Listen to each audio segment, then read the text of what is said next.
Bienvenidas y bienvenidos a Anatomía de una historia, un espacio para entender cómo los relatos construyen sentido y modelan nuestra forma de ver el mundo. Hoy tenemos un episodio especial, complejo, titulado Maternidades incómodas, dado que lo estoy grabando cerca del Día de la Madre en Uruguay, y me parecía importante aprovechar que se acerca este día para hacer un ejercicio interesante de corrernos un poco de los lugares comunes. Porque hay algo que creo que pasa con la maternidad, y es que suele aparecer un poquito idealizada, edulcorada, a veces y sobre todo en el marketing, casi que como una zona libre de conflicto. Y aún más cuando llegan estos días comerciales que el esfuerzo es vender y a lo mejor se recurre para eso a una imagen un poquito simplista. Pero la literatura, y a veces también el cine, hacen otra cosa, incomodan. Nos muestran madres que dudan, que se arrepienten, que fallan. Madres que no encajan en este molde tranquilizador del marketing. Por lo tanto, hoy vamos a hablar de esto, de maternidades incómodas. Para empezar, quiero comentar La hija perdida, una novela de la escritora italiana Elena Ferrante, publicada originariamente en Italia en 2006, con el título La figlia oscura, y que posteriormente fue adaptada al cine en una película que salió en 2021, mediante la película La hija oscura, cuyo título original es The Lost Daughter.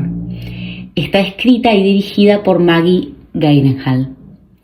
Yo la verdad que en este caso vi primero la película, que la encuentran muy fácilmente en Netflix, y después leí el libro, y ahora les cuento un poquito de qué va, pero me pareció algo muy curioso. Una vez que leí el libro pensé que la película me iba a parecer un desastre, pero no fue el caso. Me movilizó mucho la película, me despertó otras preguntas el libro. Fueron dos experiencias muy distintas, muy complementarias, y no puedo decir realmente, y sé que a los lectores y las lectoras nos encanta decir que el libro siempre supera a la película, pero en este caso no lo puedo afirmar porque realmente los dos son muy buenos. Pero empiezo por una cuestión de respeto y también de orden cronológico, contándoles un poquito sobre el libro. La hija oscura no es una novela sobre madres, ni en el sentido amable ni conmemorativo, porque en realidad es una novela sobre una zona mucho más incómoda. Nos muestra la maternidad como experiencia ambivalente, como responsabilidad aplastante, y como un espacio donde conviven sí el amor, pero también el fastidio, la culpa, el deseo de libertad, y a veces incluso, como le ocurre a esta protagonista, la fantasía de desaparecer. La protagonista es Leda. Es una profesora universitaria de 48 años, especialista en literatura inglesa, divorciada y madre de dos hijas adultas, Bianca y Marta. En el momento en el que ocurre la trama, las hijas están en Canadá con el padre y Leda decide pasar unas vacaciones sola en la costa jónica. Esta soledad inicial parece casi una liberación. Se alquila un pequeño apartamentito con vista al mar, va a la playa, lee, observa. Pero esta calma le dura poco, porque en la playa empieza a fijarse en una familia napolitana que es ruidosa, que es invasiva, y sobre todo le presta atención a una madre joven que forma parte de este clan familiar, que es Nina, y en su hija Elena.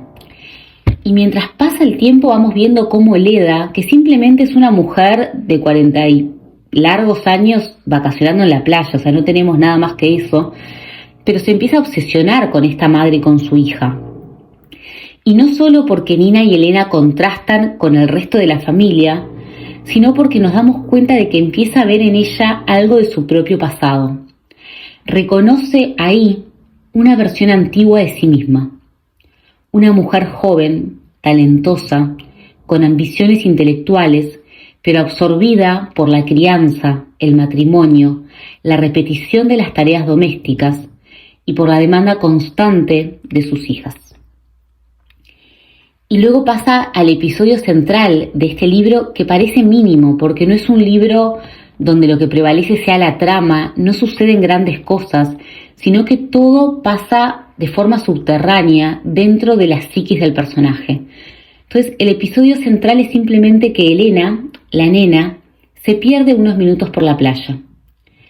Leda, la protagonista, ayuda a encontrarla y se vuelve por un instante una especie de heroína de esta familia. Pero después pasa algo raro. Leda, en su búsqueda, encuentra también la muñeca de la nena y, sin saber muy bien por qué, se la roba. Sí, le roba una muñeca a una nena. Eso es lo que pasa.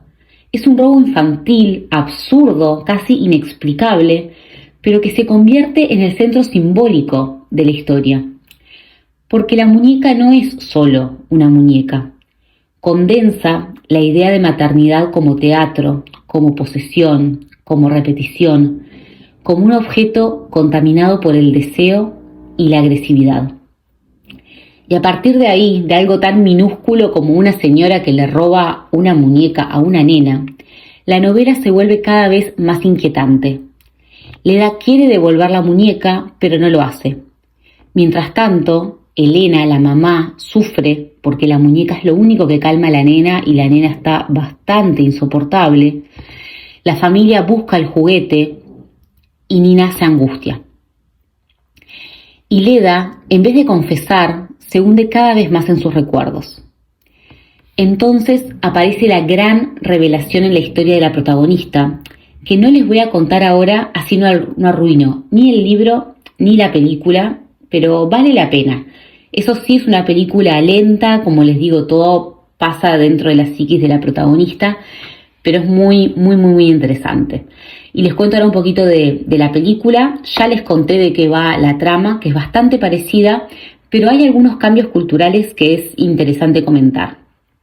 Entonces, como les decía, el título original de la película es The Lost Daughter, en inglés, no en italiano, porque se hizo una adaptación cultural al mundo anglófono, que fue dirigida por Maggie Gyllenhaal y estrenada en Netflix. Es el debut como directora de esta joven mujer y está protagonizada por Olivia Colman como Leda adulta, que hace un papel magistral, tiene una actuación realmente magistral, Jessie Buckley como Leda joven y Dakota Johnson como Nina. La película es una operación muy interesante.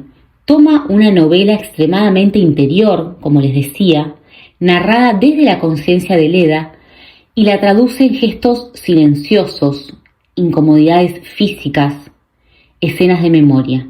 Es muy difícil adaptar una novela tan psicológica y tan íntima al cine, pero la verdad que Maggie Gyllenhaal lo logra de forma magistral. Y además, como les adelantaba, en la adaptación cinematográfica se hacen varios desplazamientos culturales importantes. Porque en la novela tenemos a Leda, que es una académica de Nápoles que vive en Florencia, o sea, todo ocurre dentro de Italia, mientras que en la película la protagonista es una académica de Yorkshire, Inglaterra, que vive en Boston y enseña en Harvard. Por lo tanto, mientras que en la novela Leda observa a una familia de Nápoles que le resulta ruidosa, invasiva, con una violencia latente, en la película va a pasar a ser una familia de Queens. Pero esto lo señalo porque es importante. Esta familia de Nápoles es clave porque Leda también es de Nápoles. Entonces lo que le representa ver esta familia es un poco el retorno de lo reprimido.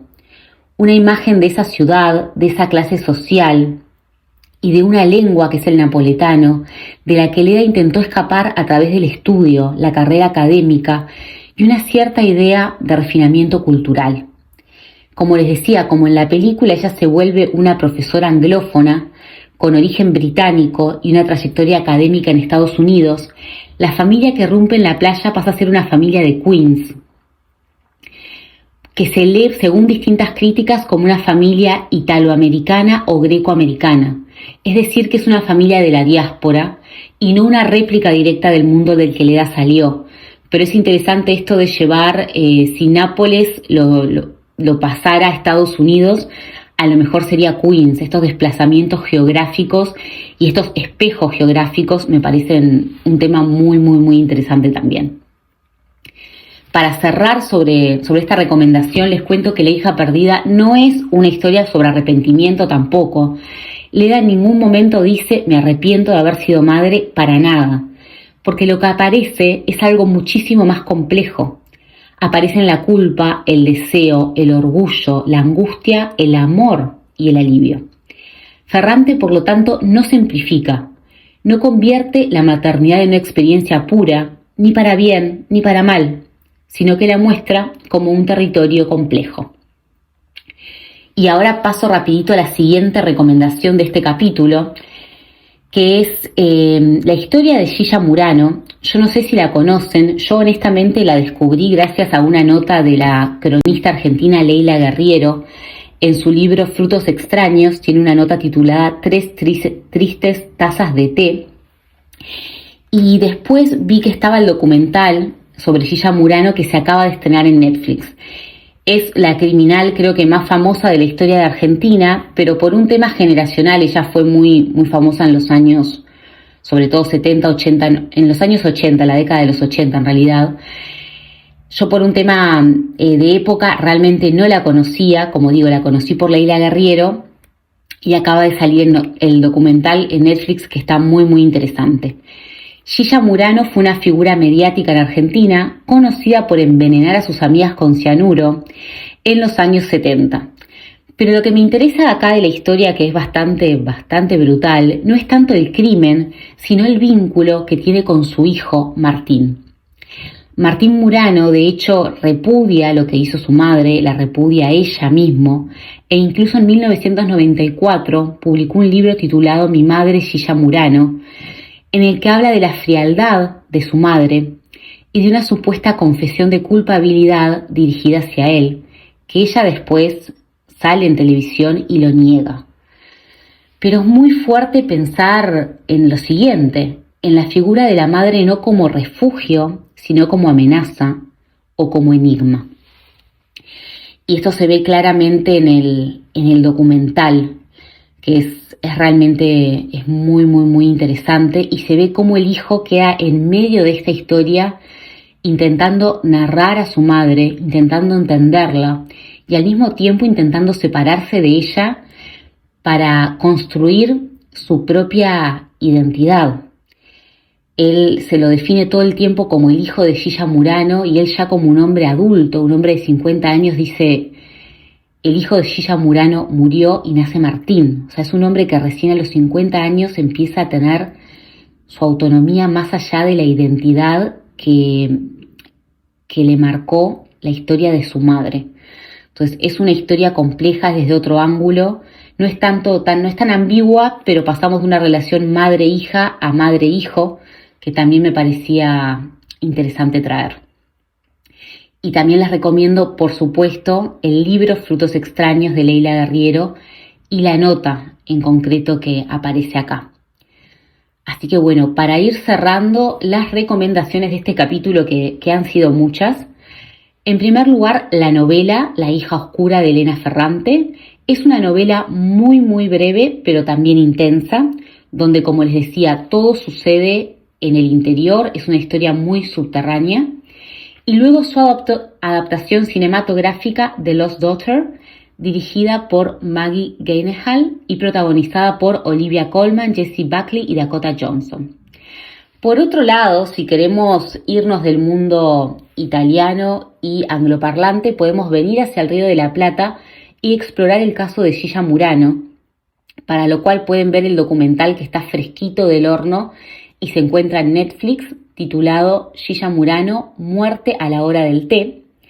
Y si quieren profundizar un poquito más y leer, les recomiendo la crónica de Leila Guerriero, que, como les decía, se titula Tres tristes tazas de té.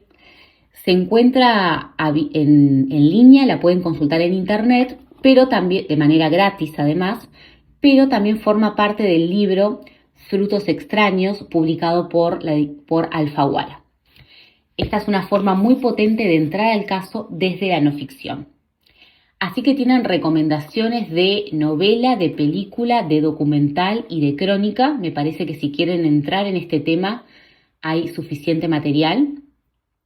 Y esto no viene a confirmar lo que ya sabemos o lo que queremos saber sobre la maternidad, sino que en realidad vienen a tensarlo. Y me parece, y para ya cerrar un poquito, que en este gesto aparece algo muy valioso. La posibilidad de pensar la maternidad no como un bloque homogéneo, sino como una experiencia vasta y atravesada por contradicciones. A lo mejor por esto, estas historias nos quedan dando vueltas, porque más que darnos respuestas, nos dejan con una pregunta abierta. ¿Qué hacemos con todo lo que no entra en el ideal? Con esto me despido y nos escuchamos en el próximo episodio.